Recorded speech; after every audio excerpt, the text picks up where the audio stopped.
जैसे ही इस मूवी का स्टार्ट होता है हमें मूवी का मरकज़ी किरदार स्योंग दिखाया जाता है और उसकी बेटी की सालगिरह होती है। इसलिए स्योंग की मदर उसे कुछ पैसे देती है ताकि वो अपनी बेटी को बाहर ले जाकर डिनर करवा सके, लेकिन स्योंग को मजीद पैसों की ज़रूरत होती है। इसलिए वो अपनी माँ का एटीएम कार्ड चोरी कर लेता है, फिर वो अपनी माँ के सारे पैसे विदड्रॉ कर लेता है। वो ये सारे पैसे घोड़ों की दौड़ पर लगा देता है और 4 मिलियन वॉन जीत जाता है। अब स्योंग ने एक कंपनी से बहुत से पैसे उधार ले रखे थे, इसलिए वो लोग उसके पीछे पड़ जाते हैं और उसे पकड़कर बहुत मारते हैं। जब स्योंग उनके पैसे वापस करने के लिए अपनी जेब चेक करता है तो उसे पता चलता है कि उसके पास तो कोई पैसे नहीं, यानी वो वाले पैसे जो उसने हॉर्स राइडिंग में जीते थे। जब वो उन लोगों से जान बचाकर भाग रहा था तो उसे एक लड़की से टकराना याद आता है, तो यकीनन उसी लड़की ने उसकी जेब काटी है। अब चूंकि स्योंग के पास उनको देने के लिए पैसे नहीं होते, वो स्योंग को 1 महीने का वक्त देते हैं ताकि वो 1 महीने तक उनके पैसे वापस लौटा दे। अब चूंकि स्योंग के पास उनको देने के लिए पैसे नहीं होते, वो स्योंग को 1 महीने का वक्त देते हैं ताकि वो 1 महीने तक उनके पैसे वापस लौटा दे। फिर स्योंग पैसे का बंदोबस्त करता है और अपनी बेटी को खाने पर ले जाता है। उसके बाद स्योंग जल्दी से स्टेशन पहुंचता है, लेकिन बदकिस्मती से उसकी ट्रेन छूट जाती है। तो वो स्टेशन पे बैठा अगली ट्रेन का इंतजार कर रहा होता है तो एक आदमी स्योंग के पास आता है। वो एक अनजान शख्स था। स्योंग उसके बारे में कुछ नहीं जानता था। वो अजनबी शख्स स्योंग से कहता है कि मैं आपके साथ एक गेम खेलना चाहता हूँ। वो स्योंग से कहता है कि अगर तुम ये गेम जीत जाओगे तो मैं तुम्हें 1 लाख वॉन दूंगा। बड़ी रकम के बारे में सुनकर स्योंग इस गेम में हिस्सा लेने पर राजी हो जाता है। उसके बाद स्योंग बहुत मार खाने के बाद ये गेम जीत जाता है, यानी वो 1 लाख वॉन जीत जाता है। फिर नामालूम शख्स स्योंग को एक कार्ड देता है और कहता है कि अगर तुम मजीद पैसे कमाना चाहते हो तो इस नंबर पर राब्ता कर लेना। स्योंग के घर वापस आने के बाद स्योंग की माँ उसे कहती है तुम्हारी बेटी अगले साल अपने सौतेले फादर के साथ अमेरिका शिफ्ट हो रही है। यहाँ ये बात पता चलती है कि स्योंग की तलाक हो गई है और उसकी बीवी ने दूसरी शादी भी कर ली, लेकिन स्योंग कभी नहीं चाहता था कि उसकी बेटी उससे दूर चली जाए। उसे बेटी को वापस अपनी तहवील में लेने के लिए बहुत ज़्यादा रकम की ज़रूरत होती है, तो वो उस कार्ड वाले नंबर पर कॉल करता है। उसके बाद स्योंग को एक गाड़ी में लाया जाता है। वहाँ और लोग भी थे। फिर तमाम लोगों को बेहोश कर दिया जाता है और जब उन सब लोगों की आंख खुलती है तो वो खुद को एक फैसिलिटी में मौजूद पाते, जहाँ पर टोटल 456 अफराद थे। वो वहाँ बतौर खिलाड़ी के मौजूद थे क्योंकि उन्होंने सबको यूनिफॉर्म पहना रखा था। इस फैसिलिटी का होस्ट यानी एक लीडर एक आदमी था जो वहाँ पर फ्रंट मैन था और वो इन सब पर नज़र रखे हुए था। इन सब में एक बात मुश्तरक थी कि जो लोग यहाँ लाए गए थे उन्होंने बहुत ज़्यादा कर्जा लिया हुआ था। स्योंग खिलाड़ी नंबर 1 से मिलता है। वो एक बूढ़ा आदमी था, उसे ब्रेन ट्यूमर था। यही वजह थी कि वो यहाँ आया था क्योंकि उसकी ज़िंदगी वैसे भी ख़त्म होने वाली थी। उसके बाद दो खिलाड़ियों के दरमियान फाइट होती है जिनमें लड़के का नाम जैंग और लड़की का नाम साई ब्यूक होता है। साई ब्यूक वो लड़की थी जिसने स्योंग के पैसे चुराए थे, यानी जिसने उसकी जेब काटी थी। स्योंग उसे देखकर पहचान लेता है। वो उससे अपने पैसों के बारे में पूछने के लिए उसके पास जाता है। उसी दौरान कुछ गार्ड्स गुलाबी यूनिफॉर्म पहने वहां आ जाते हैं। उनके चेहरे अच्छी तरह छुपे हुए थे। गार्ड्स उन तमाम खिलाड़ियों से कहते हैं कि आप सबको यहाँ टोटल 6 गेम्स खेलने हैं और जो इस खेल का फाते होगा उसे बहुत ज़्यादा रकम मिलेगी। उसके बाद उन सब से एक कॉन्ट्रैक्ट पर साइन करवाए जाते हैं। इस गेम के 3 मेन रूल्स थे और पहला उसूल ये था कि कोई भी खिलाड़ी इस गेम को अपनी मर्जी से छोड़कर नहीं जा सकता। दूसरा असूल ये होता है कि जो भी खिलाड़ी खेलने से इनकार करेगा उसे एलिमिनेट कर दिया जाएगा। लफ्ज़ एलिमिनेट करने का उनकी नज़र में क्या मतलब होता है ये हमें मूवी के बाद में पता चलेगा। तीसरा उसूल ये था कि अगर खिलाड़ियों की अक्सरियत गेम खेलने को तैयार नहीं तो वो गेम छोड़कर जा सकते। उसके बाद उन सबको गेम खेलने के लिए ले जाया जाता है। स्योंग यहाँ अपने क्लास फेलो सैंग वू से मिलता है जो कि उसे बचपन से जानता था। स्योंग उसे देखकर बहुत ज़्यादा हैरान हो जाता है क्योंकि वो कारोबार के सिलसिले में मुल्क से बाहर गया हुआ था। पहले गेम के लिए एक बहुत बड़ी गुड़िया होती है। इस गेम का उसूल बहुत आसान था। वो ये था कि गुड़िया जब भी गाना गाएगी उन्हें आगे बढ़ना है और जैसे ही गुड़िया गाना गाना बंद करेगी तो उन सबको रुक जाना है और बिल्कुल हरकत नहीं करनी। अगर कोई हरकत करेगा तो उसे एलिमिनेट कर दिया जाएगा। शुरू में तो सबको ये एक मजाक की तरह लग रहा था, लेकिन जब एक लड़का हरकत करता है तो उसे शूट करके मार दिया जाता है। अब उन्हें समझ आ जाता है कि एलिमिनेट का क्या मतलब है, यानी उन्हें मार दिया जाएगा। अब ये देखकर वो सब लोग घबरा जाते। उन्हें अंदाज़ा हो चुका था कि वो ख़तरे में हैं, इसलिए वो खौफ और घबराहट में इधर उधर भागने लगते हैं। अब चूंकि गेम का उसूल था कि जो जो हरकत करेगा उसे मार दिया जाएगा, बच जाने वाले लोग किसी न किसी तरह इस गेम को मुकम्मल कर ही लेते हैं। जो लोग मर जाते हैं उनकी लाशों को ले जाया जाता है। अब 456 खिलाड़ियों में से 255 खिलाड़ी रह जाते हैं। अब चूंकि वो तमाम खिलाड़ी इतने ज़्यादा खौफजदा होते हैं कि अब कोई भी गेम खेलना नहीं चाहता था, लेकिन जैसा कि रूल नंबर 3 था कि अगर अक्सरियत चाहे तो वो खेल को छोड़ सकते हैं, तो उनका लीडर यानी फ्रंट मैन वोटिंग करवाता है। लेकिन इससे पहले उन्हें प्राइज़ की रकम दिखाई जाती है, यानी वो पैसा जो जीतने वाले को मिलेगा। लेकिन अगर कोई खेल को छोड़कर चला जाएगा तो ये रकम मरने वाले खिलाड़ियों के अहले खाना को दे दी जाएगी। इनाम की टोटल रकम 45 मिलियन वॉन होती है। उसके बाद वोटिंग करवाई जाती है। जिसमें अक्सरियत गेम को खेलना नहीं चाहती थी, तो इसलिए इस गेम को यहीं रोक दिया जाता है। लेकिन अगर वो चाहें तो मुस्तकबिल में इस गेम में दोबारा शामिल हो सकते हैं। उसके बाद सब लोगों को उनके घरों में पहुंचा दिया जाता है। अगले दिन स्योंग पुलिस स्टेशन जाता है और पुलिस को सब कुछ बता देता है, लेकिन वो स्योंग की बात पर यकीन नहीं करते और उल्टा उसे पागल समझने लगते हैं। उसके बाद स्योंग उन्हें वही कार्ड दिखाता है, लेकिन हैरान कर देने वाली बात यह थी कि उस पर जो नंबर लिखा था वो रॉन्ग था। उसके बाद जब स्योंग घर लौटता है तो उसकी माँ वहाँ नहीं होती। दूसरी तरफ स्योंग का क्लास फेलो सेंग वू अपनी मदर को छुपकर देख रहा होता है। इसी दौरान स्योंग भी वहाँ आ जाता है। यहाँ सेंग वू अपसेट होते हुए स्योंग को बताता है कि उसके ऊपर 6 बिलियन का कर्ज है। वो कहता है कि मैंने क्लाइंट्स के पैसे लेकर स्टॉक मार्केट में लगा दिए थे, लेकिन अफसोस की बात है कि वो सारी रकम डूब गई। तभी स्योंग को हॉस्पिटल से कॉल आती है। स्योंग की वालिदा का पाँव जख्मी हो गया था, लेकिन उनकी शुगर का इलाज ना होने की वजह से उनका जख्म और बढ़ गया था। डॉक्टर स्योंग से कहता है कि आपकी मदर का इलाज हो सकता है, लेकिन इसके लिए हमें उनका पाँव काटना होगा और इस ऑपरेशन के लिए बहुत ज़्यादा रकम दरकार है।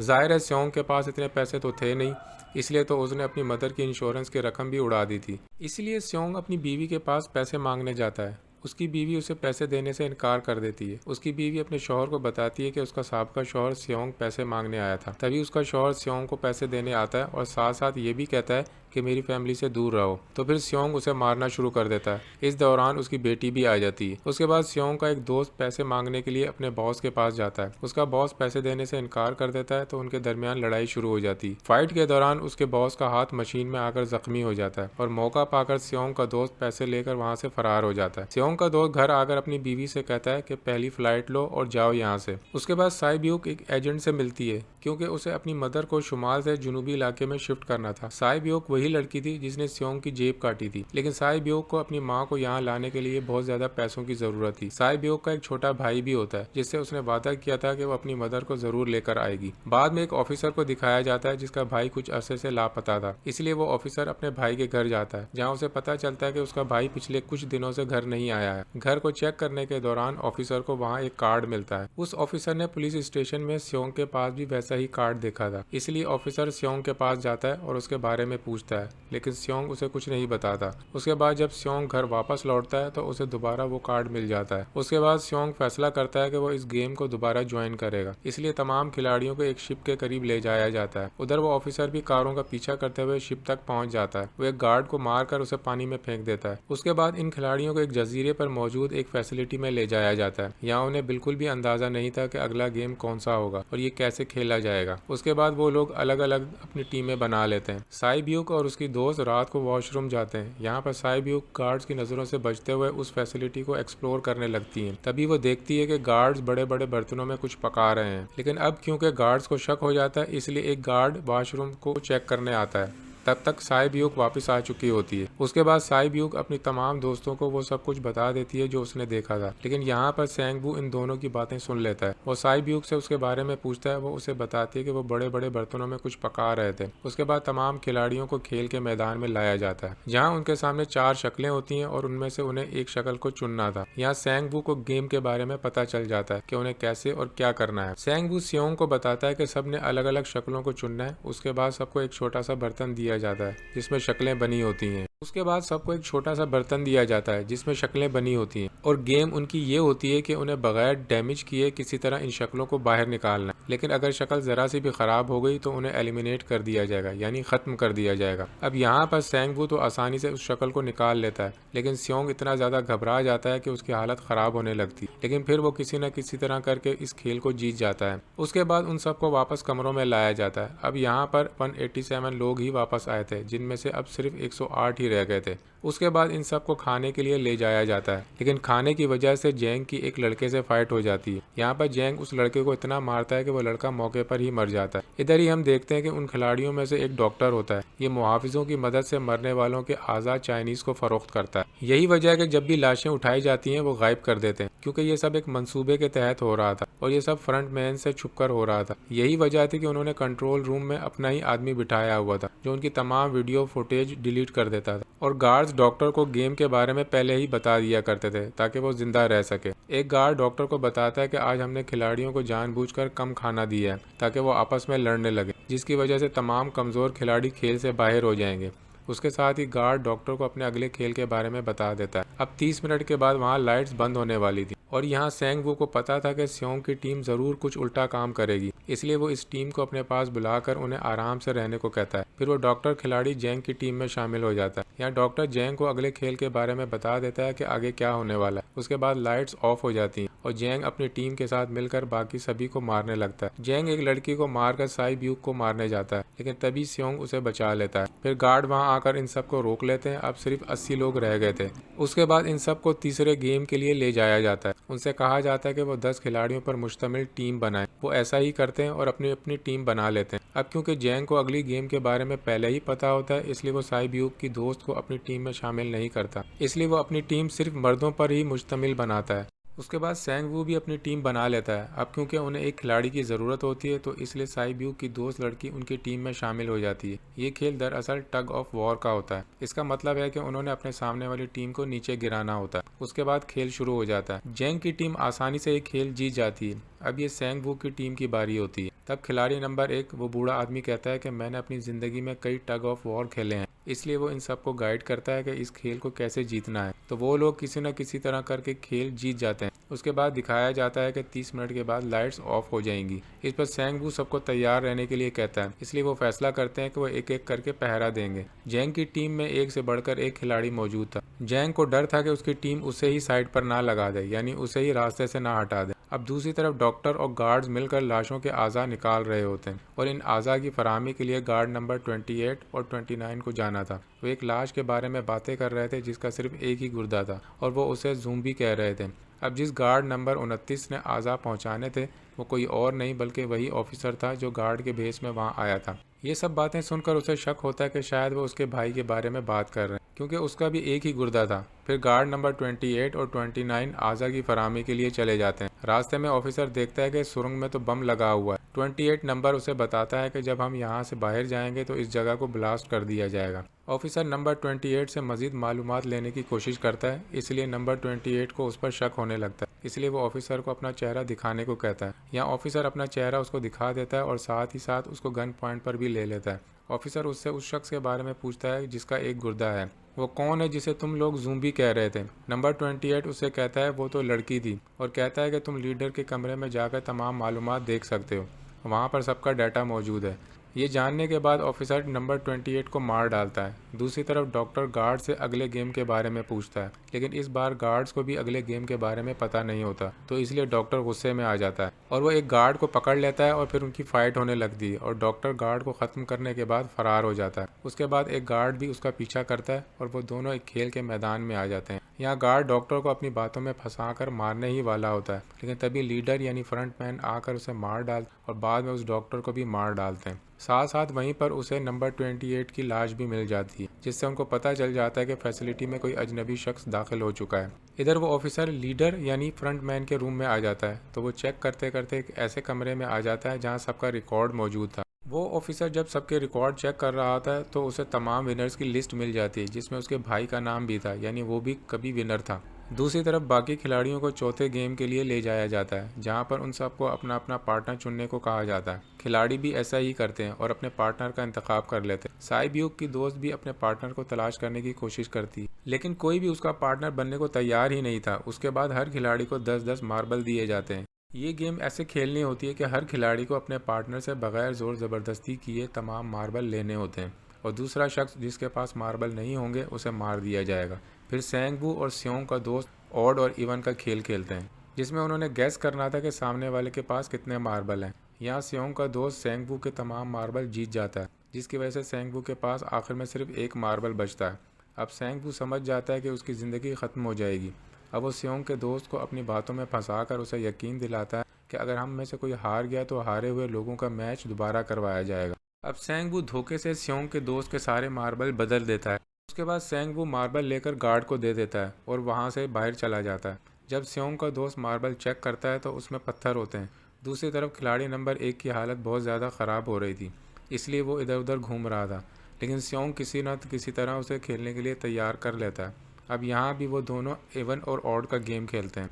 अब उनमें से वो बूढ़ा आदमी स्योंग के सारे मार्बल जीत जाता है, लेकिन आखिरी राउंड में वो बूढ़ा भूल जाता है कि उसने क्या चुना था, तो यहाँ स्योंग उसे फंसा कर उसके सारे मार्बल ले लेता है। लेकिन वो बूढ़ा आदमी बहुत होशियार था, उसने एक मार्बल अपने ही पास रखा हुआ था। वो बूढ़ा आदमी दोबारा से इधर उधर घूमने लग जाता है। यहाँ पर स्योंग दोबारा उससे रिक्वेस्ट करता है कि वो उसके साथ एक और गेम खेले। तो यहाँ पर वो बूढ़ा आदमी कहता है, मैं जानता हूँ कि तुमने धोखे से मुझसे सारे मार्बल लिए हैं। वो कहता है कि मैं सब कुछ जानता था, लेकिन मैं पागल बनने की एक्टिंग कर रहा था। ये सुनकर उस बूढ़े आदमी को स्योंग पर तरस आ जाता है और बाकी मार्बल भी उसे दे देता है। दूसरी तरफ साई ब्यूक और उसकी दोस्त भी गेम खेल रही होती हैं। उनका गेम इस तरह खेला जाता है कि जो दीवार के करीब तरीन मार्बल फेंकेगा वो जीत जाएगा। साई ब्यूक सबसे पहले अपने मार्बल फेंकती है, लेकिन जब साई ब्यूक की दोस्त की बारी आती है तो वो अपने सारे मार्बल फेंक देती है। जब साई ब्यूक ये देखती है तो वो अपनी दोस्त को दोबारा मार्बल फेंकने को कहती है, लेकिन इस पर उसकी दोस्त कहती है, नहीं साई ब्यूक, मैं अकेली हूँ, मेरे पीछे तो कोई रोने वाला भी नहीं है। लेकिन अगर तुमको कुछ हो गया तो ये अच्छा नहीं होगा। वहाँ तुम्हारा छोटा भाई तुम्हारा इंतज़ार कर रहा है। इसी वजह से साई ब्यूक की दोस्त को मार दिया जाता है। उसके बाद उन सब की लाशों को वहाँ से ले जाया जाता है। फिर वो सब वापस कमरों में आ जाते हैं। यहाँ पर जेंग देखता है कि साई ब्यूक की वो वाली फ्रेंड तो अभी तक जिंदा है, जो कि बड़े सुकून से बैठी हुई थी। अब हमें यहाँ पर यह पता चलता है कि साई ब्यूक की वो वाली फ्रेंड जेंग की भी फ्रेंड थी, लेकिन अब क्योंकि उनके दरमियान किसी बात को लेकर क्लैश चल रहा था, इसलिए जेंग की वो फ्रेंड उसे बुलिंग करती है। उसके बाद फ्रंटमैन को एक लाश के करीब उस ऑफिसर का आईडी कार्ड मिल जाता है। तभी फ्रंटमैन को पता चलता है कि उसके सारे वीआईपीज़ आ चुके हैं, इसलिए फ्रंटमैन उनके इस्तकबाल के लिए चला जाता है। तमाम वीआईपीज़ को उनके कमरों में ले जाया जाता है और उसके बाद फ्रंटमैन किसी दूसरे आदमी के पास जाकर वीआईपीज़ की आमद के बारे में बताता है। यही अहम आदमी था जिसके बारे में हम बाद में जानेंगे। अगले दिन इन सब को 5वीं गेम के लिए ले जाया जाता है, जहाँ पर 1 से 16 तक नंबर लिखे हुए थे और वो सभी खिलाड़ी अपना अपना नंबर ले लेते हैं, यानी लिखे हुए नंबर के मुताबिक उनकी बारी आएगी। अब यहाँ पर आखिर में पहला और आखिरी नंबर रह जाता है, यानी 1 और 16। स्योंग उलझन में पड़ जाता है कि उसे कौन सा नंबर चुनना चाहिए। अगर वो पहला नंबर चुनता है तो वो फंसेगा और मरेगा, क्योंकि वो इस गेम से नावाकिफ़ है। अगर वो आखिरी नंबर का इंतखाब करता है तो मुमकिन है कि उसकी बारी ही ना आए और वक्त कम रह जाए। और तभी वहाँ पर एक आदमी आ जाता है और वो स्योंग से कहता है कि मुझे पहला नंबर चाहिए, क्योंकि मैं अपनी ज़िंदगी में पहले नंबर पर कभी नहीं आया। उसके बाद उन्हें एक गेमिंग रूम में ले जाया जाता है। अब इस खेल का रूल ये होता है कि उन्हें मुकर्ररा वक्त में पुल को अबूर करना है। पुल के दरमियान 2 तरह के गिलास लगे हुए थे, एक आम गिलास था और दूसरा टेम्पर्ड गिलास था। आम शीशा कदम रखते ही टूट जाएगा और वो लोग नीचे गिर जाएंगे। उसके बाद खेल शुरू हो जाता है और वो एक एक करके मरने लगते हैं।